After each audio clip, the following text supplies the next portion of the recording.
I'm here with Chase Masterson from The Flash. I get to say that, right? Thank you, yes, yes. And of course, we're having a fun weekend here at the Oscars. But we talked a little bit today, off camera, about addiction. And she kind of asked what I do, and I, had a strong interest in what I do and why I do it.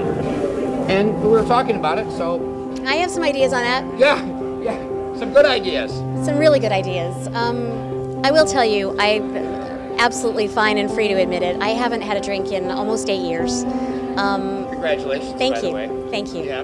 Thanks. And I don't have any desire to ever again, because at one point I did drink, and I know why I did it. I know why people do that and devastate their lives. I know why I wanted to turn my brain off, and it's as simple as this. It's a hard world, and it's a world that we don't want to stay awake in.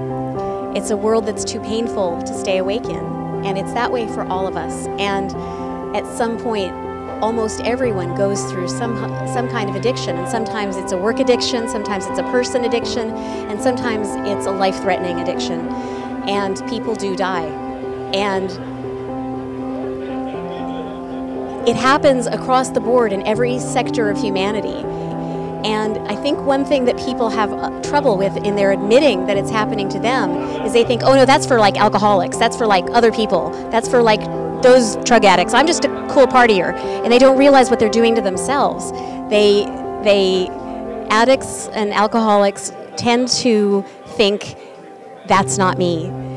And I will tell you, there's no shame in admitting that you're addicted to something because you're in pain. And there's no shame in going to a place like this. And I'm not being paid to say this. I mean it with all my heart. There's no shame in going to a place that can help you. That can help you realize that you can make a safe world for yourself to live in, and that you don't have to be in pain, and that they can give you tools. Like you were telling me, all kinds of tools. All kinds of tools. In order to get your life on track, and so that you aren't held in that bondage anymore.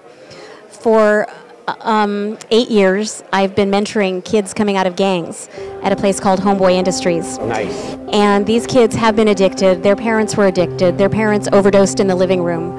They've been addicted, some of them, since before they were born. And they live in a world half an hour from here where this stuff is sold all the time, all day, and this is just what's expected of them. And then they grow up and they become dealers and they become addicts. And it's the same reason that people in West LA do it, because it's too painful to stay awake. And you realize that human problems are human problems, no matter what your zip code is. Anyway, I realized that, and I went down there, and I've been working with these kids to get them off of very, very serious drugs, life-threatening, and we've lost some kids. But we've helped some kids, a lot of them, and it's because of programs like yours. And that's right. It's because there are people that will reach out and that will care and that will understand and have been exactly where you've been and will say, I've been exactly where you've been, take my hand, I'll lead you out. We can go. We can go. And please understand again, I'm not being paid to say this. He didn't know any of this before I walked up here, right? No, not a word. Here's not a word. And here's one of the most beautiful things that I've been through. And I actually, this happened to me 2 weeks ago. There's a girl that I mentored off of coming off meth. I never was a drug addict. I never did hard drugs like that. But it's all the same. Addiction is addiction. And I mentored her off of coming off meth, and she was on parole and all of that, really bad circumstances. And she went and got her alcohol and drug certificate to be a counselor. Her certificate to be an alcohol and drug counselor. 2 weeks ago, I had a friend who is a 2-time Emmy winner who needed to get into treatment. Now, this is a guy who's worked on shows you know. And he called me, knowing what I know about this stuff, and he said, I need help.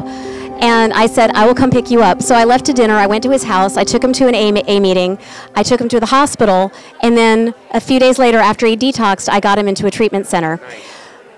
What I did during those few days was I called the girl I'd mentored, and I said, hey. Come and talk to this guy? I said, hey, you're an alcohol and drug counselor now. Do you have any recommendations on where I should take him? And the girl I mentored had recommendations to help my friend.